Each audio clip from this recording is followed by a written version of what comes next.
again, back to my audience being a lot of PNC, there is commonalities there. And you and I talked about this, about some of the things that bug you in the industry and about, whether you're PNC or life and health, there's an aging underwriting group and there's a lack of education that we both feel like needs to be there. You want to talk to that a little bit? Yeah, this is my number one. This is the drum that I'm beating all the time right now. There you go. Right? Yeah. I spent a good portion of my career working on either bringing in data or building automated systems for carriers, right? Automated underwriting engines.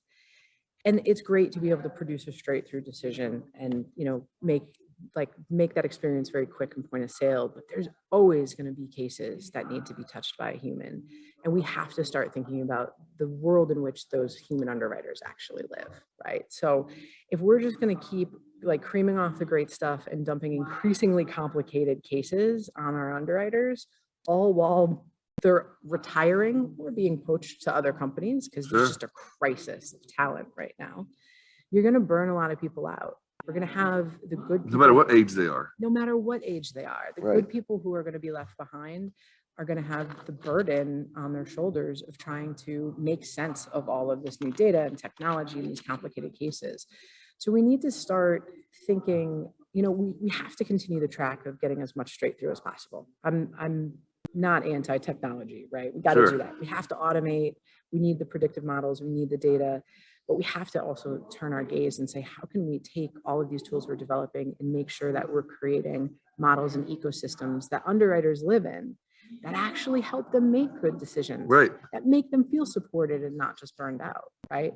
That's going to be absolutely critical in the future. We're going to be in an even worse crisis than we're in right now. Well, the other thing would be to help them also feel like they're being helped out, or it's enhancing.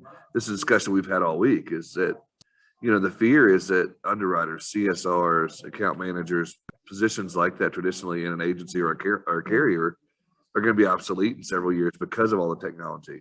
But I'm a believer, it sounds like you are too, as my wife is, they're just more here to enhance what we're doing. And that fear of, go ahead. The future is distinctly human. I mean, if you look at all of the automation, all of the things that are going on right now, the jobs that are most likely to be around, right, are the ones that touch human beings. Sure. So stop worrying about moving the widgets. That's what robotic process automation is for, right?